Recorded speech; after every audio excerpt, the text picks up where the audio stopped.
Assalamualaikum warahmatullahi wabarakatuh. Waalaikumsalam warahmatullahi wabarakatuh.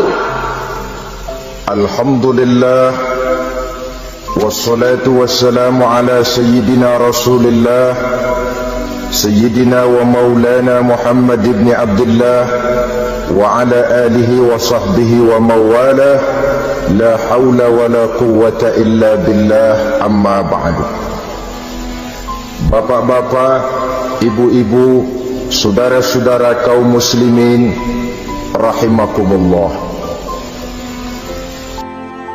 7 macam perkara yang merusak akidah dan keimanan, merusak amal perbuatan yang sudah kita kerjakan, merusak sendi-sendi kehidupan sosial, pendek kata merusak segala hal di dalam kehidupan kita. Jauhilah olehmu 7 macam perkara yang merusak. Yang pertama, asyirku billah, menyekutukan Allah subhanahu wa ta'ala. Agama dimulai dari keyakinan, maka kehancuran agama selalu dimulai dari kehancuran keyakinan, iman atau akidah yang dimiliki oleh seseorang. Dan untuk menghancurkan nilai-nilai iman yang kita miliki ini, orang rasanya tidak akan menghantam kita dengan peluru kendali. Orang tidak akan mengirimkan nuklir ke sini. Orang tidak juga akan mengirimkan satuan militernya ke sini untuk menghancurkan nilai-nilai iman. Dibanjiri kita dengan paham-paham yang merusak dan mendangkalkan akidah, baik ia bernama materialisme, baik ia bernama sekularisme, baik ia bernama banjirnya maksiat dan munkarat, baik ia bernama banjirnya peradaban dan kebudayaan yang menghancurkan moral daripada anak-anak kita. Sedikit demi sedikit melenturkan dan melunturkan nilai-nilai keimanan kita, untuk kemudian pada waktunya nilai iman itu akan bertukar dan berganti menjadi nilai syirik kepada Allah subhanahu wa ta'ala. Atau pada sisi lain, menjadikan yang selain Allah sebagai tujuan akhir daripada kehidupan kita. Sedangkan kita sama-sama maklum bahwa di dalam pandangan agama Islam, dosa yang tidak berampun, dosa yang terbesar, termasuk dalam kategori bapak moyangnya dosa, tidak lain adalah syirik, yakni menyekutukan Allah subhanahu wa ta'ala. Pola penghancuran iman ini memang berstrategi. Ditawarkan kita kepada paham materialisme, paham kebendaan, di mana otak menempati urutan sebagai ranking pertama, Tuhan jatuh pada urutan kedua. Lalu menyusul kepada paham sekularisme, Allah dipisahkan dari seluruh kegiatan hidup ini, untuk pada gilirannya menjadikan yang selain Allah sebagai tujuan akhir daripada seluruh kegiatan hidup kita. Oleh karenanya, kewajiban menjaga nilai-nilai iman ini merupakan kewajiban yang mulia tetapi berat. Tidak hanya untuk kita, tetapi juga bagaimana mewariskannya kepada anak-anak kita, generasi yang akan datang. Orang-orang tua bijaksana yang diceritakan di dalam Al-Quran, kalau sudah berpikir tentang anak-anaknya, pertanyaan yang paling mereka risaukan ialah, ma ta'buduna min ba'di. Anakku, kalau pada satu saat aku, ayahmu sudah tidak ada lagi di dunia ini, meninggalkan kamu semua, ma ta'buduna min ba'di, apa yang akan kamu sembah nak?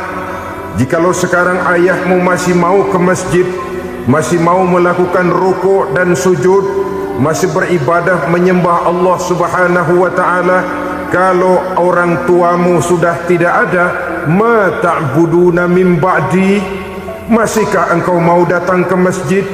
Masihkah engkau mau rukuk dan sujud? masihkah engkau mau menyembah Allah Subhanahu wa ta'ala?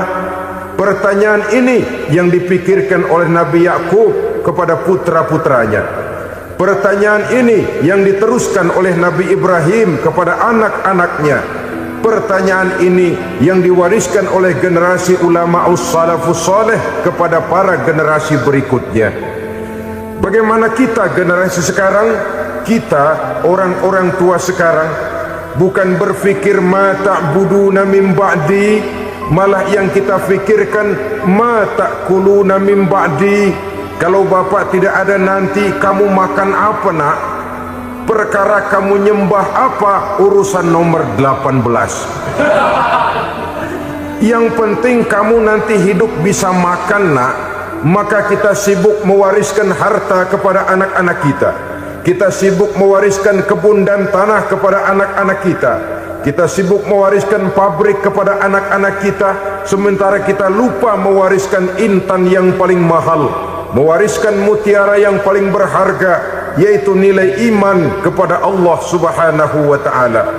Alangkah baiknya apabila warisan harta, warisan tanah dan kebun, warisan rumah dan pabrik didasari lebih dahulu dengan mewariskan nilai iman kepada Allah Subhanahu wa ta'ala.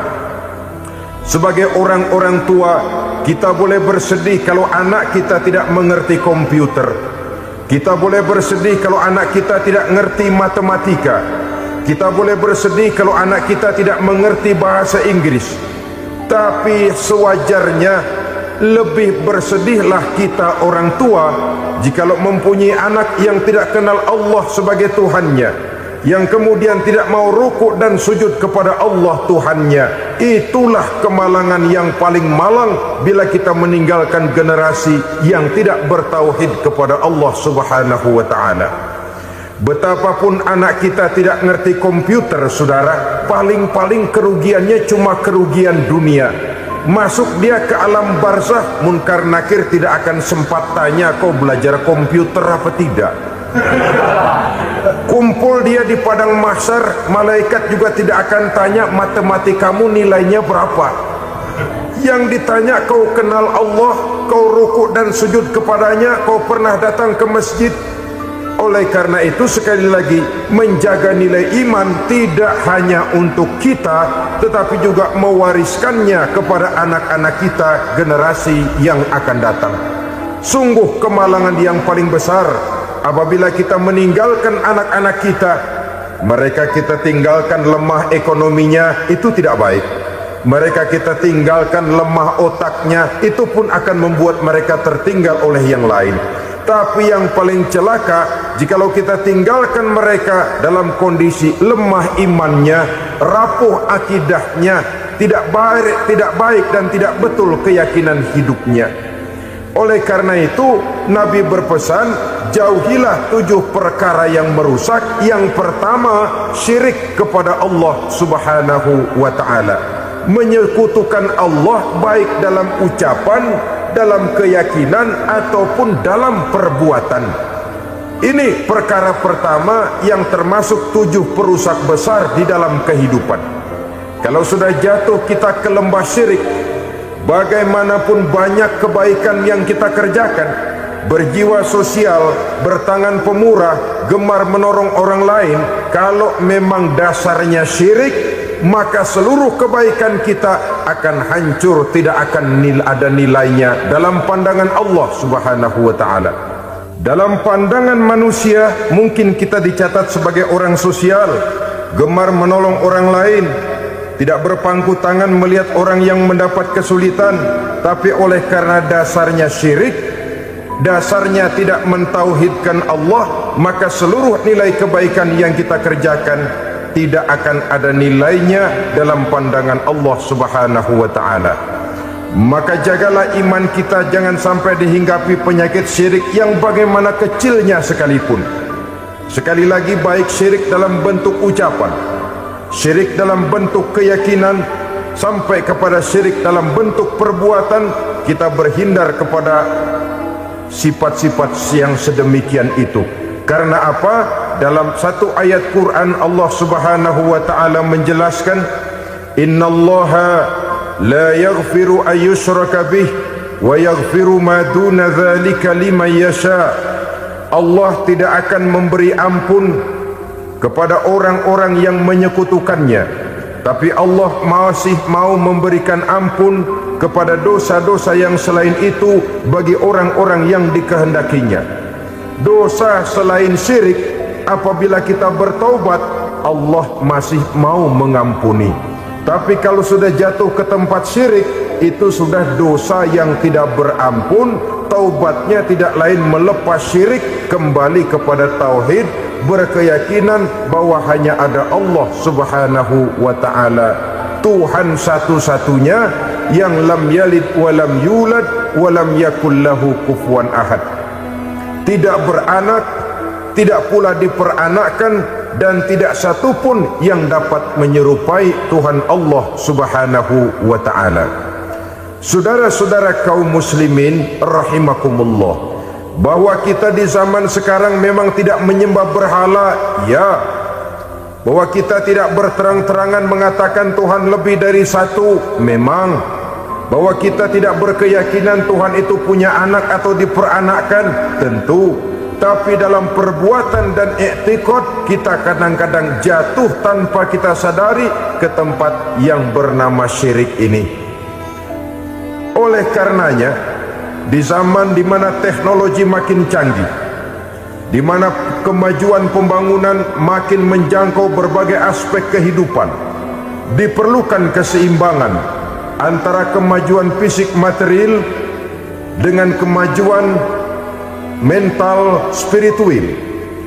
Apabila tidak ada keseimbangan, yang terwujud tentulah kepincangan, yang diawali dengan pincangnya cara kita berfikir, sehingga pada akhirnya akan mengarah kepada pincangnya cara kita berbuat dan bertindak di dalam kehidupan kita. Oleh karena itu, Nabi berpesan, jauhilah sifat syirik, karena syirik merupakan dosa yang teramat besar. Ini sifat merusak yang pertama. Yang kedua, kata Nabi, wasihra, jauhilah sihir. Sihir ini juga termasuk perkara yang merusak kehidupan. Kita semua sama-sama maklum bahwa sihir sebenarnya bukan persoalan baru. Sejak sebelum datang Islam, sihir itu sudah ada. Di zaman Yunani kuno, sihir ada. Di zaman Mesir kuno, di zaman Cina kuno, dan yang lain-lain yang serba kuno, sihir itu sudah ada. Bahkan para nabi pun, para rasul yang diutus oleh Allah Subhanahu wa ta'ala, senantiasa berhadapan dengan ahli-ahli sihir untuk menguji kebenaran dari misi yang mereka bawa. Sihir adalah perbuatan di luar kebiasaan yang bisa dikerjakan oleh ahlinya dengan bantuan jin atau setan. Hukum mempelajari sihir adalah haram, mengamalkannya lebih haram lagi. Sebab itu saudara-saudara, sihir merupakan perbuatan merusak yang harus kita jauhi. Ciri-ciri daripada perbuatan sihir, pertama, ia mengandung tipuan, bayangan khayal. Di zaman Nabi Musa misalnya, orang melihat tambang-tambang itu seperti ular. Nabi Musa melayangkan tongkatnya menjadi ular-ular besar yang memakan ular-ular kecil ciptaan tukang-tukang sihir Fir'aun tadi. Lalu sihir bisa terjadi dengan bantuan jin kafir atau setan. Kemudian ciri yang ketiga, sifatnya halus dan tersembunyi. Taruh kata ada seorang ahli sihir yang mempergunakan ayat-ayat Quran sebagai jompa-jampe, sebagai baca-bacaan, itu cuma sekedar kedok. Tujuannya tidak lain menjadikan agama sebagai ketok untuk membenarkan cara yang dimurkai oleh Allah Subhanahu wa ta'ala. Satu hadis yang diriwayatkan oleh Imam Bazar dan Tabrani, Nabi berpesan, laisa minna man tatayyara lahu au takahhana au tukuhina lahu au sahira lahu, tidak termasuk ke dalam golonganku, kata Nabi, tidak termasuk umatku. Siapa mereka? Man tatoyyara lahu, orang yang bertatoyur. Apa tatoyur itu? Dari kalimat toyaro, artinya terbang. Toir biasa diartikan dengan burung. Tatoyaro percaya kepada suara-suara burung. Man tatoyyara lahu, mempercayai, meyakini dengan benar-benar kepada suara beburungan. Kan suka ada itu, nah bunyi burung tuh, maling liwat. Maling liwat, burung bunyi, maling liwat. Itu termasuk tatoyyara lahu, percaya kepada suara burung. Kan aneh kalau suara orang nggak dipercaya, suara burung malah dipercaya. Ada ustadz ceramah, kiai ngaji, nggak mau didengerin, burung dengerin bener. Nah, suaranya dari sebelah mana? Belah kulon. Nah, itu tandanya anu. Habis dihitung-hitung, itu termasuk tatoyyara lahu. Au takahana, atau bertenung, au tukuhina, atau minta ditenungkan, au sahira lahu, atau melakukan perbuatan sihir, atau minta disihirkan. Laisa minna, tidak termasuk ke dalam golonganku, kata Nabi. Sehingga dengan demikian, saudara-saudara, menghadapi sihir dengan sihir sekalipun termasuk perbuatan yang tidak diajarkan oleh agama. Kita kan mempelajari sihir untuk jaga diri, tidak apa-apa. Yang dilarang mengamalkannya, dilarang juga mempelajarinya. Sebab orang kalau sudah mengetahui, biasanya lalu terangsang untuk mencoba. Kalau percobaannya berhasil, biasanya terangsang untuk coba lagi dan coba lagi. Pada akhirnya ketagihan, lalu beralih menjadi profesi, apalagi itu nanti bisa mendatangkan hasil uang.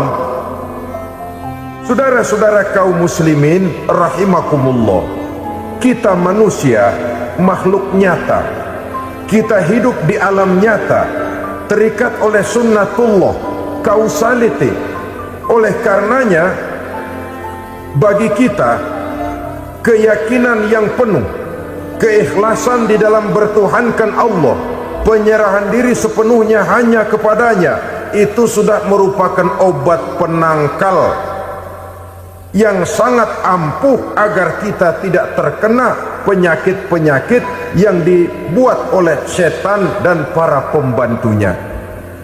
Sehingga beberapa ayat Quran mengajarkan, misalnya a'udzu bikalimatillahi tammati min syarri ma khalaq, atau bismillazi la yadurru ma'asmihi syai'un fil ardi wala fis sama, dengan menyebut nama Allah yang tidak bisa mendatangkan bahaya sedikit pun, dari baik yang datang dari langit maupun yang datang dari bumi. Jiwa yang kosong dari keyakinan yang penuh kepada Allah, jiwa yang penuh was-was dan ragu-ragu, itu yang mudah terserang oleh penyakit-penyakit yang dikerjakan oleh para tukang-tukang sihir, yaitu oleh setan dan seluruh para pembantunya. Kemudian hadis kedua yang diriwayatkan oleh Imam Ibnu Hibban, Nabi bersabda, la yadkhulul jannata mudminu khamrin wala mu'minu bisihrin wala qati'u rahmin. Tidak masuk surga. Ini Nabi yang bilang, tidak masuk surga. Siapa itu? Pertama, mudminu khamrin, orang yang berkekalan dalam mabuk. Selalu mudminun itu sudah menjadi perbuatan rutinnya, tidak kapok-kapoknya, teler seumur hidup. Mudminu khamrin, tidak masuk surga orang yang selalu bermabuk-mabukan. Yang kedua, wala mu'minu bisihrin, orang mukmin tapi main sihir. Ini juga oleh Nabi diperingatkan, tidak akan masuk surga orang mukmin tapi suka main sihir. Wala qati'u rahmin, dan tidak juga orang yang memutuskan silaturahmi.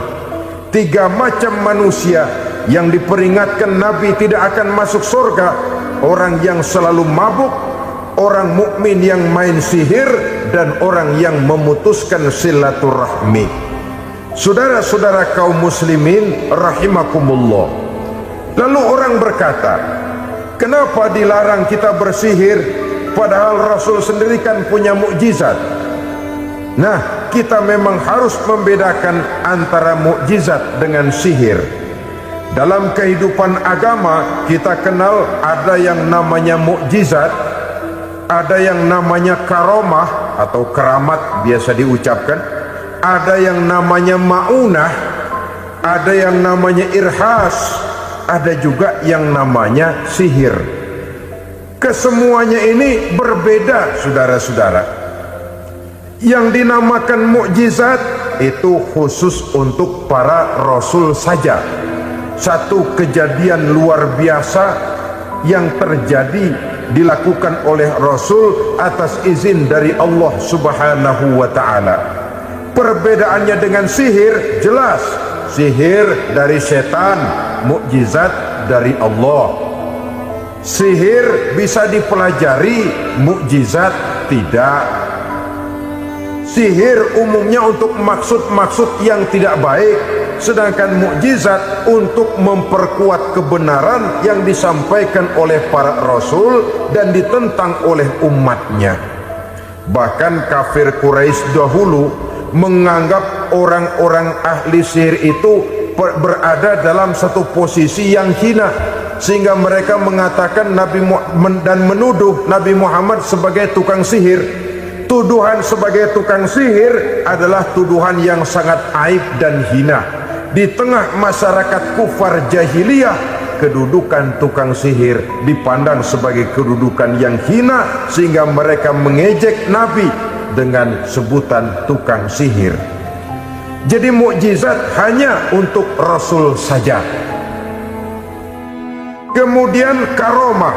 Karomah ini asal kata dari karoma, kehormatan, kemuliaan yang diberikan Allah kepada hamba-hambanya yang rajin mendekatkan diri kepadanya.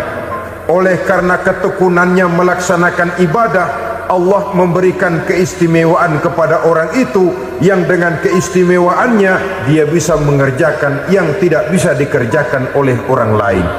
Karomah hanya bisa dicapai dengan prestasi ibadah.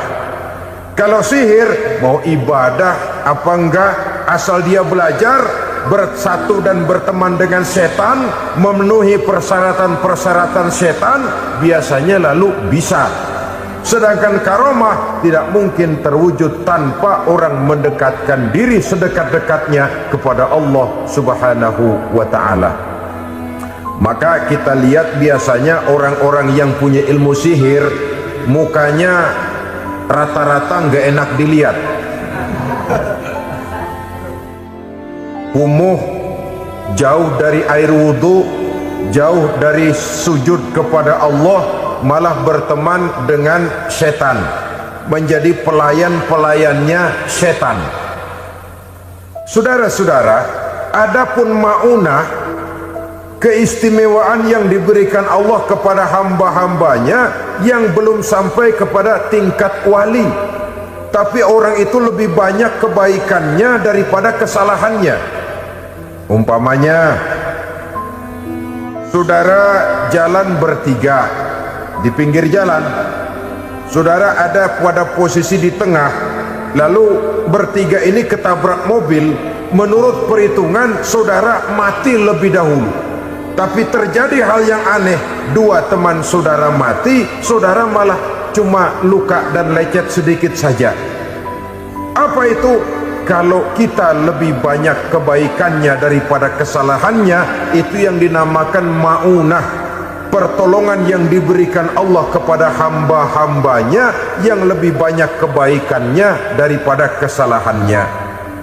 Sedangkan yang dinamakan irhas, kejadian luar biasa pada diri seseorang pada waktu dia masih kecil, yang menunjukkan tanda-tanda keistimewaannya. Itu umumnya pada para nabi pada usia kecilnya sudah ada irhas, tanda-tanda istimewa.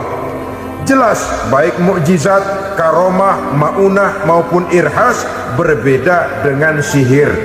Sihir ini jelas saja merupakan bantuan dan persekutuan antara manusia dengan setan.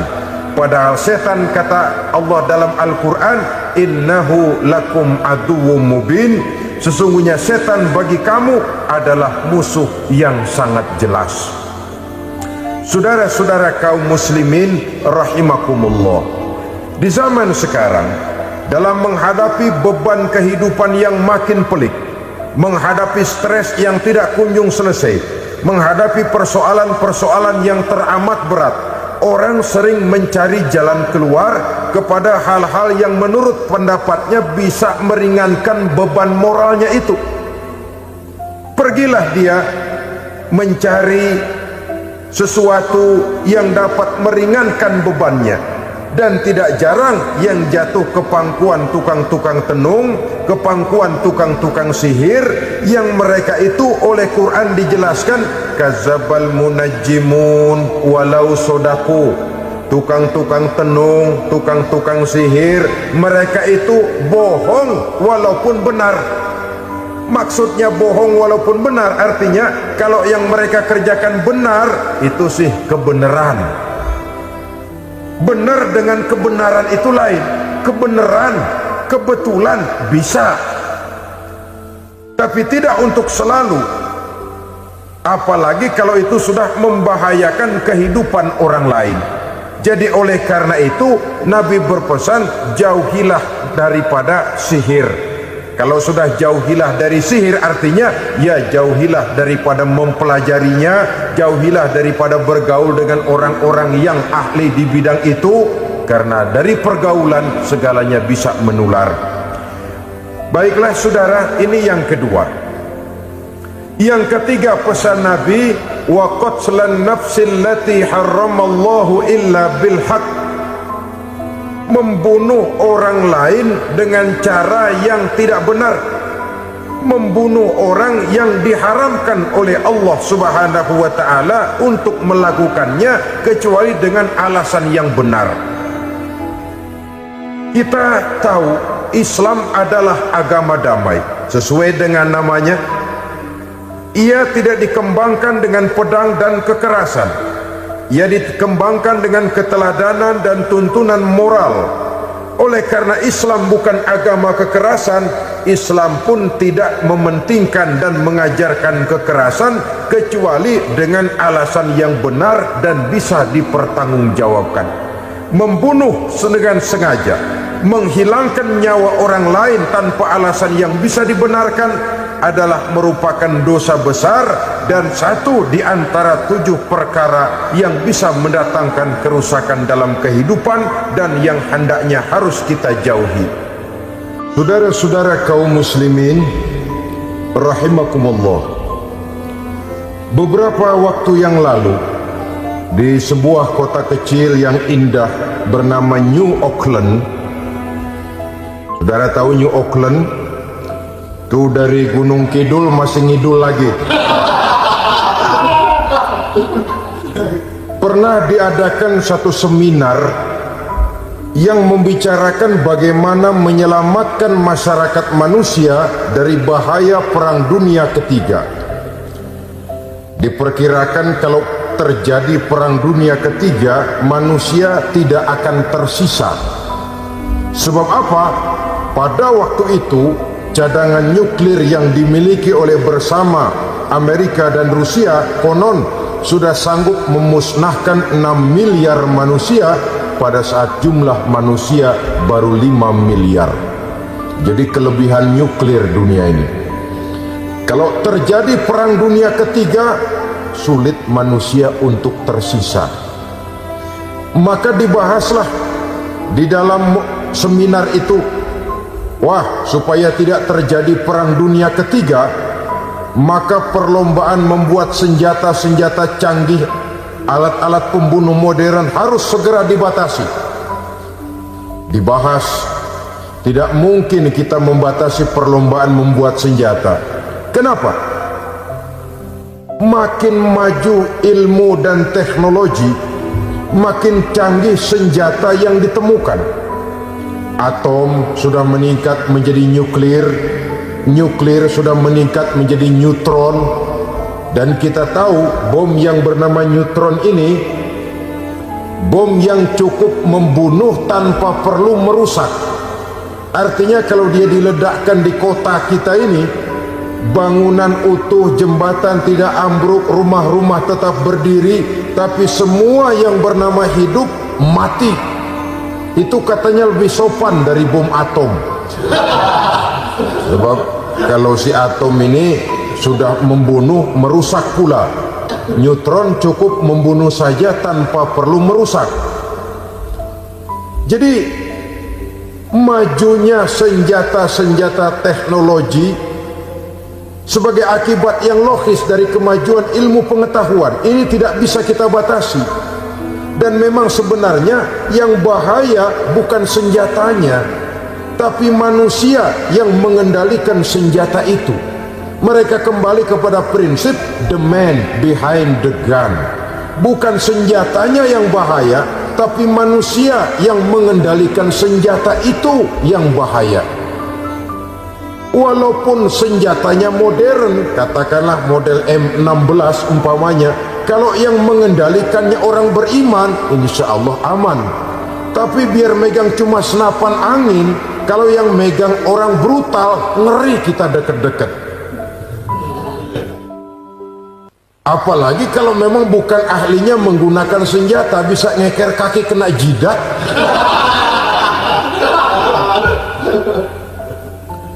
Mereka kembali kepada prinsip lama yang tetap baru, bukan senjatanya yang harus dibatasi, manusia yang mengendalikan senjata itu yang perlu dibicarakan. Nah, kalau begitu, agar manusia tidak mempergunakan senjata sewenang-wenang, apa yang harus kita lakukan? Ya, manusianya harus bermoral. Ya, tapi moral yang mana? Di dunia ini banyak ajaran tentang moral. Itu pun mudah saja. Di sini kan kita undang saja ahli dari berbagai agama untuk membicarakan konsep perdamaian menurut agamanya masing-masing. Baik, setuju itu, setuju. Maka tampillah para ahli agama, mereka kembali kepada prinsip moral daripada konsep yang terkandung di dalam ajaran agama untuk menegakkan perdamaian. Mula-mula naiklah ahli dari agama Hindu, dibacakan konsep perdamaian menurut ajaran agama Hindu, bahwa untuk damai manusia harus meninggalkan nafsu keduniaannya, menempuh samsara dan sebagainya untuk mencapai nirwana, menjauhi kemegahan dan kemewahan dunia. Ini lalu dibahas, rasanya juga tidak mungkin ini. Kemudian dari agama Nasrani, bahwa untuk damai manusia harus menciptakan sifat kasih sayang. Kalau ditampar pipi kiri, berikan pipi yang kanan. Kalau diberikan selendang, berikan baju. Nanti orang kasihan, lalu dia tidak akan nampar lagi. Ketika ini dibahas, ternyata rasanya pun tidak mungkin bisa diterima. Karena apa? Di zaman sekarang orang ditampar pipi kiri, dikasih pipi kanan. Bukan kasihan, gemes. Damai belum tentu, bonyok udah jelas.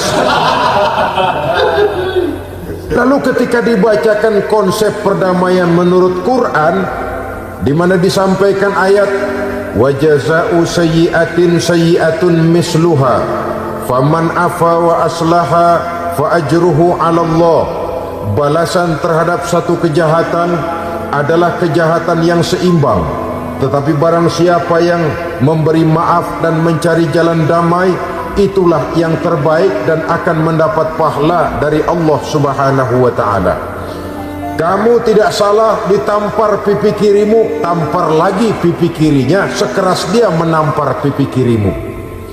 Nanti orang tidak mau menampar kita karena dia tahu kalau dia tampar kita, dia akan menderita tamparan sekeras dia menampar kita. Akan terjadilah prinsip saling hormat menghormati, tidak saling ganggu, tidak saling usil, tidak saling jahil.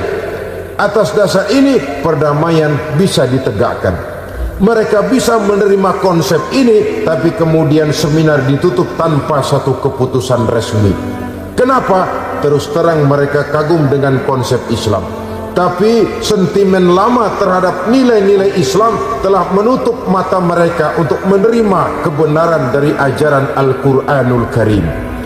Saudara-saudara kaum muslimin rahimakumullah, kembali kita kepada persoalan pokok. Roh adalah dari Allah, dia akan kembali kepada Allah, milik mutlak dari Allah. Tidak pantas kita merampasnya dari orang lain. Tidak wajar kita menghilangkannya tanpa alasan yang dibenarkan oleh agama. Di zaman sekarang, akibat persaingan hidup yang makin tajam, lapangan kerja yang makin sulit, tensi ekonomi yang makin tinggi, atau karena nilai moral yang makin rendah, atau juga karena rapuhnya pegangan orang kepada agama, nyawa rasanya sudah sedemikian murahnya. Berbagai kasus membuat berdiri bulu roma kita. Ada mayit, ada manusia dipotong 6, dicincang macam kambing. Ada yang dipotong 5, ada yang dipotong 13, dikardusin, dibuang ke tempat sampah. Inna lillahi wa inna ilaihi raji'un. Gejala apa ini? Kanibalisme. Manusia sudah demikian sadisnya, manusia sudah sedemikian buasnya, sehingga sesama manusia diperlakukan seperti hewan. Padahal hewan sendiri belum pernah macan makan macan, bagaimanapun buasnya macan. Belum pernah serigala memakan serigala, bagaimanapun brutalnya serigala. Tetapi manusia makan manusia di zaman sekarang kadang jadi kenyataan dalam kehidupan kita. Kadang persoalannya remeh saja, soal uang 200 perak, pisau bicara, nyawa melayang. Soal rokok sebatang, celurit bicara, nyawa melayang. Soal-soal yang sama sekali tidak prinsip, begitu mudah kita menghilangkan nyawa orang lain. Padahal Nabi pernah memperingatkan, apabila dua orang muslim sudah berkelahi dan berbunuh-bunuhan, al-qatil wal maqtul finnar, yang membunuh dan yang terbunuh dua-duanya neraka. Sahabat heran, ya Rasul, kalau yang terbunuh, kalau yang membunuh masuk neraka itu sih wajar, tapi yang terbunuh kenapa neraka juga? Beliau menjawab, dua-duanya sudah punya niat untuk saling membunuh. Niatnya itu yang diponten. Yang terbunuh cuman lagi apes aja, keduluan dia. Umpama tidak terbunuh, pasti dia yang akan membunuh. Oleh karenanya al-qatil wal maqtul, yang membunuh dan yang dibunuh finnar, dua-duanya masuk ke dalam neraka. Islam menghormati kehidupan, tidak hanya terbatas kepada sesama muslim. Orang-orang yang berlainan agama pun yang mau hidup berukun, damai, berdampingan dengan umat Islam, jiwa mereka, darah mereka dilindungi oleh nilai-nilai Islam yang disebut dengan kafir zimmi ini. Mengganggu mereka sama saja dengan mengganggu aku, kata Nabi. Jadi oleh karena itu, sayangilah sesama. Kehidupan adalah anugerah Allah, bukan wewenang kita untuk mencabutnya dari orang lain, bukan wewenang kita untuk merampas dan menghilangkannya dari orang lain. Apa yang tidak enak terjadi pada diri kita, begitu pula lah apabila terjadi pada diri orang lain. Sehingga Nabi mengatakan, la yu'minu ahadukum hatta yuhibba li akhihi ma yuhibbu li nafsihi. Belum dikatakan beriman seseorang kamu apabila dia belum mencintai saudaranya seperti ia mencintai dirinya sendiri. Apa yang enak dirasakan oleh orang lain, enak juga dirasakan oleh dia. Mengukur orang lain dengan diri sendiri. Kalau orang lain tanpa salah saya fitnah, kalau saya tanpa salah difitnah orang, enak apa enggak? Enggak, orang lain juga begitu. Kalau orang lain tanpa salah saya tempeleng kepalanya, enak apa tidak? Tidak. Orang lain juga begitu. Yang tidak enak terjadi pada diri kita, tentu tidak enak juga kalau terjadi pada orang lain. Mengukur orang lain dengan diri sendiri, sehingga tidak timbul sifat egois, tidak menari di atas bangkai orang lain, tidak mendirikan kebahagiaan di atas untayan air mata orang lain. Sehingga dengan demikian saudara-saudara, dia bisa menghormati kehidupan, menghormati orang lain sebagaimana dia ingin dihormati. Inilah perbuatan ketiga yang merusak, membunuh orang lain dengan yang diharamkan Allah tanpa alasan yang benar. Yang ketiga. Kemudian yang keempat, perbuatan merusak, wa aklar riba, makan riba. Hidup adalah tolong menolong. Bahasa kerennya take and give katanya, saling memberi dan saling menerima. Nabi mengajarkan, man kuraba kurbatan min kurabid dunya karaballahu lahu kurbatan min kurabi yaumal qiyamah, wallahu fi aunil abdi madamal abdu fi auni akhihi. Siapa yang meringankan beban dari beban-beban yang dirita seseorang di dalam kehidupan dunia, Allah akan meringankan bebannya daripada beban-beban yang harus dipikulnya di hari kiamat nanti. Wallahu fi aunil abdi madamal abdu fi auni akhihi. Allah senantiasa akan menolong seorang hamba selama hamba itu masih mau menolong saudaranya. Allah selalu akan menolong seorang hamba selama hamba itu masih mau menolong saudaranya. Apabila kita sudah berpangku tangan terhadap kesulitan orang lain, biasanya pun pada saat kita mendapat kesulitan, kita akan sulit juga memperoleh pertolongan.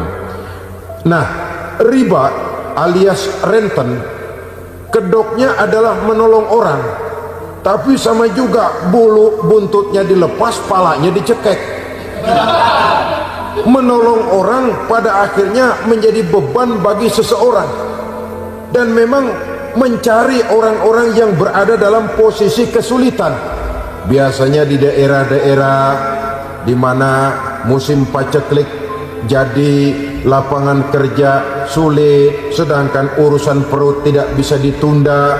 Akhirnya orang terjebak ke dalam rentenir, ke dalam riba, ke dalam renten, bunga berbunga, sehingga satu saat jumlah bunganya bisa lebih besar dari jumlah pinjaman pokoknya.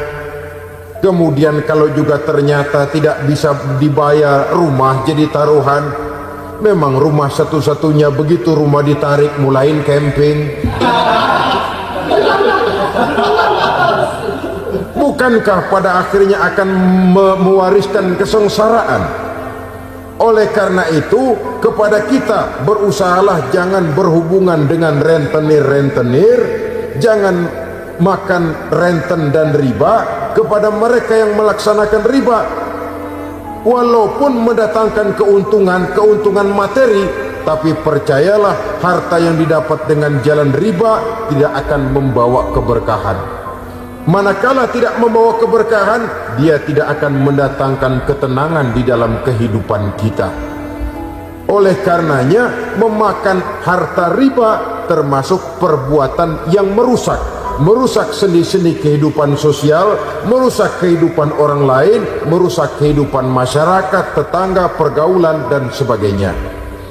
Yang kelima, wa akla malil yatim, memakan harta anak yatim dengan cara yang zalim. Nih, memang lezat. Anak yatim itu nggak tahu urusan apa-apa, kita diamanahkan untuk mengurusinya.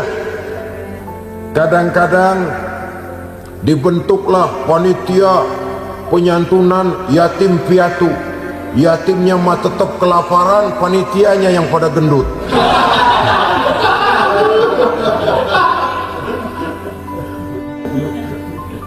Padahal memakan harta anak yatim termasuk perbuatan dosa besar, dan menjantuni yatim merupakan perbuatan mulia. Nabi mengatakan, ana wa kafilul yatim kahataini yaumal qiyamah. Aku dan orang-orang yang menyantuni anak yatim seperti dua jari ini pada hari kiamat nanti. Dekat sekali. Jikalau ingin di hari akhir nanti dekat dengan Rasul, bersahabatlah dengan anak-anak yatim. Jadilah pengurus anak-anak yatim. Bangunlah panti-panti asuhan yatim. Pada saat bapak ibunya meninggal, kitalah yang menjadi orang tuanya. Bahkan sedemikian besar perhatian Islam terhadap anak-anak yatim ini, sehingga Quran memberikan peringatan, ara'aital ladzi yukadzibu bid-din fadzalikal ladzi yad'ul yatim wa la yahuddu ala ta'amil miskin. Tahukah kamu siapa orang yang mendustakan agama, beragama tapi dianggap dusta, solatnya dusta, puasanya dusta karena agamanya sudah berdusta. Siapa mereka?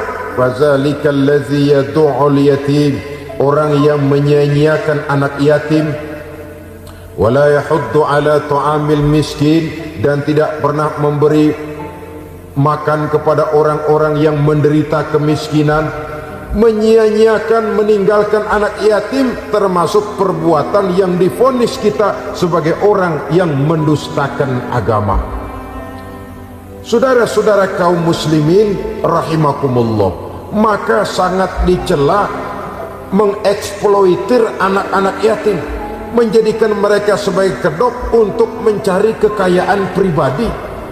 Tetapi jikalau ikhlas, ganjarannya sangat besar, nilai pahalanya sangat besar. Menyantuni yatim tidak hanya setahun sekali. Kalau Muharram pakai istilah lebaran yatim, dibentuklah panitia, diberilah beras, uang 45.000 rupiah, alhamdulillah. Tapi jangan lupa, si yatim tidak hidup cuma satu hari. Dia tidak hidup cuma di bulan Muharram saja, dia hidup 12 bulan dalam setahun. Sebagaimana anak-anak yang lain, dia juga berhak punya masa depan. Dia juga berhak menikmati bangku sekolah. Dia berhak mengenyam arti dan makna pendidikan. Dia berhak membekali diri dengan ilmu dan pengetahuan seperti halnya anak-anak yang lain. Maka kita yang diberikan keluasan oleh Allah, ingatlah itu. Bersahabatlah dengan anak-anak yatim, santuni mereka. Perkara setahun sekali di bulan Muharram, alhamdulillah, itu bagus, bin Thayyib alias baik. Tapi tentu dan tentu, sekali lagi, si yatim tidak hanya hidup di bulan Muharram. Dia hidup 12 bulan dalam setahun, 24 jam di dalam sehari. Oleh karenanya, menyia-nyiakan mereka pada saat posisi kita memang mampu akan memojokkan kita dalam satu posisi di mana kita dianggap sebagai orang yang mendustakan agama, memakan harta anak yatim dengan cara yang zolim. Bapaknya udah meninggal, kebunnya lebar, anaknya dikelecehin. Nah, dah kamu gak usah pusing, nanti saya yang ngurus. Akhirnya bukan ngurus, nguras. Si yatim mungkin tidak tahu bahwa dia disia-siakan, haknya diambil, miliknya dizolimi. Tapi Allah yang akan membalasnya dengan seadil-adilnya. Maka makan harta anak yatim biasanya balasannya tokcer bin paten. Gak banyak selang tempo itu, gak percaya cobain dah. Nyobain aja kan nggak bayar, umpama memakan harta anak yatim dengan cara yang zolim, ganjarannya biasanya kontan. Kenapa? Ratapan si miskin, untayan air matanya, jeritan kepedihan hatinya, membuka pintu langit, permohonannya diijabah, getaran hatinya didengarkan oleh Allah. Maka balasannya biasanya kontan, spontan, tidak menunggu waktu terlalu lama. Itu di dunia, belum lagi di akhirat nanti. Bukankah dalam riwayat Mi'raj diceritakan Nabi melihat di neraka itu orang perutnya sebesar rumah, La haula wala quwata. Itu perut kayak rumah, bagaimana jalannya tuh?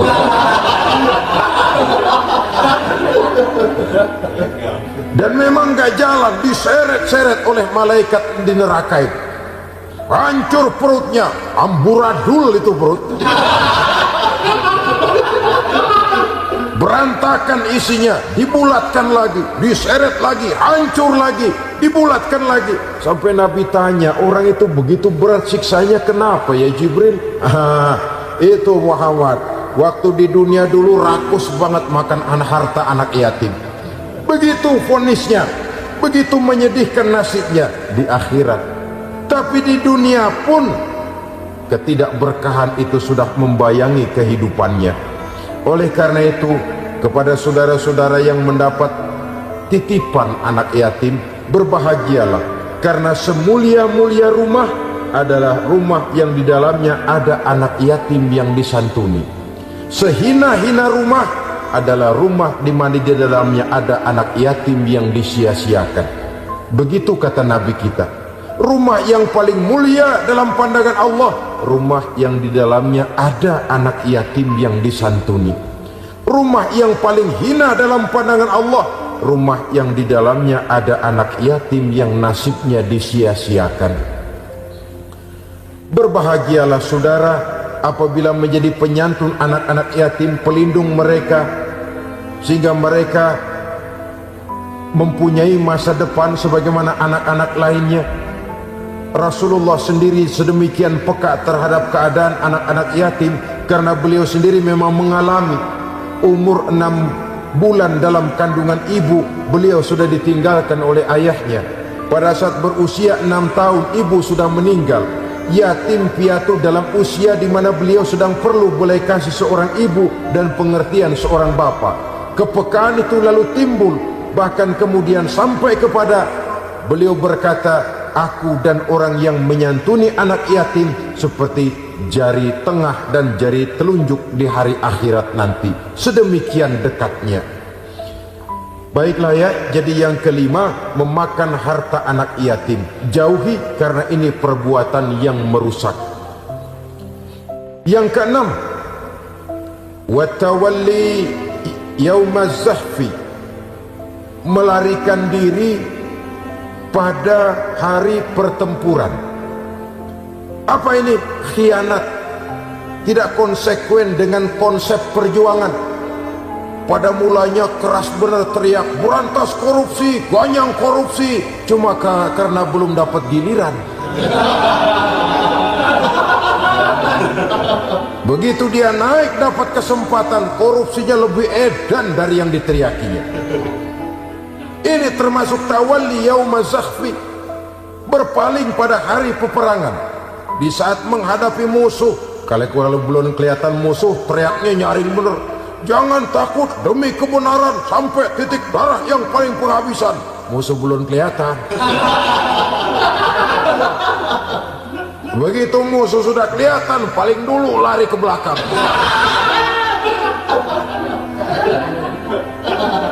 Kalau diajak berjuang ada saja alasannya. Sehingga Quran memberikan peringatan kepada kita semua. Mengapa kamu ini berat? Kalau sudah diajak berjuang di jalan Allah, kakimu seperti terhunjam berakar di perut bumi. Berat untuk melangkah berjuang. Lari dari pertempuran tidak konsekuen dengan konsepsi perjuangan. Mau enaknya saja dalam kondisi yang sulit lalu berpangku tangan.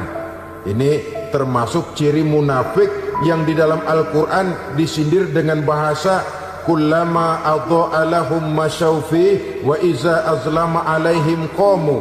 Waktu terang mereka jalan, giliran gelap mereka mandek. Artinya, maksudnya, kalau giliran ada untungnya aja, rame-rame teriak Islam. Tapi begitu diminta berjuang, dituntut berkorban, rame-rame mundur. Waktu dilihat di Islam ada untungnya, rame-rame teriak Islam. Pak, saya Islam banget, Pak. KTP saya Islam, Pak. Pokoknya Islam banget dah. Tapi ketika diminta berjuang, dituntut sedikit berkorban, rame-rame mengundurkan diri. Tahun 65 PKI berontak. Waduh, waktu itu jadi orang Islam untung itu. Gak dikejar-kejar, aman. Masjid rame, masjid, mobil-mobil mewah parkir di depan musola dan masjid. Kenapa? Waktu itu asal udah ke masjid aman. Islam selamat, untung. Tapi begitu keadaan aman, yang parkir di musola sepeda butut melulu.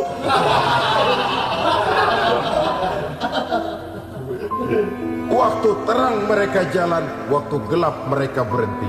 Dikala di Islam ada untungnya, baru wah Islam bagus, Islam hebat. Tapi waktu dilihat ada kerugian, jangan bawa-bawa Islam dah. Jangan bicara soal Islam, ini kan bukan soal agama. Bukan soal agama. La haula wa la quwata illa billah. Beragama kita ambil talfik fid din, mengambil yang enteng-enteng saja dalam urusan beragama ini. Tidak konsekuen kita dengan Islam kita. Seolah kita mau memilih mana yang terasa cocok sama selera kita, kita teriak Islam. Beratan aja dikit, rame-rame berpaling. Itu termasuk tawalli yaumaz zahfi, para pengkhianat, mental-mental hipokrit yang tidak mau konsekuen menghadapi segala bahaya. Itu termasuk perbuatan yang merusak. Kenapa? Kalau cuma dia saja yang lari, mungkin tidak jadi soal. Tapi larinya ini akan mempengaruhi orang lain. Nah, pengaruhnya itu yang dicegah. Coba kalau satu sudah mulai lari, yang lain mulai ngelirik. Ketika yang dilirik kemudian tidak ada reaksi, dia akan ikut lari. Artinya apa? Seorang muslim harus konsekuen dengan konsep perjuangannya, dengan keyakinan keagamaannya, dan tidak memilih yang enak-enak saja di dalam kehidupan beragama. Lari dari pertempuran, bermental khianat, mengkhianati agama, merupakan satu di antara sifat yang merusak. Terakhir saudara, wa qazfal muhsanatil ghafilatil mu'minat, menuduh perempuan baik-baik yang tidak tahu menahu tentang tuduhan yang dituduhkan kepadanya, menuduh perempuan mukmin yang baik-baik yang tidak tahu menahu tentang tuduhan yang dilakukan kepadanya. Fitnah lebih bahaya daripada pembunuhan. Orang yang tidak salah bisa hancur namanya, orang yang berniat baik bisa ambruk perjuangannya oleh karena fitnah. Sehingga dikatakan al-fitnatu asyaddu minal qatli. Fitnah lebih bahaya daripada pembunuhan. Maka memfitnah ini termasuk satu dosa di antara 7 hal merusak yang harus kita jauhi semampu kita, semampu-mampunya. Mengupayakan sebisa-bisanya jangan sampai terjebak ke dalam hal yang demikian. Nah, saudara-saudara, inilah saja pertemuan kali ini. Mudah-mudahan ada manfaatnya. Semoga Allah memberikan kekuatan zahir dan batin kepada kita untuk bisa menjauhi 7 perkara yang merusak ini. Terima kasih.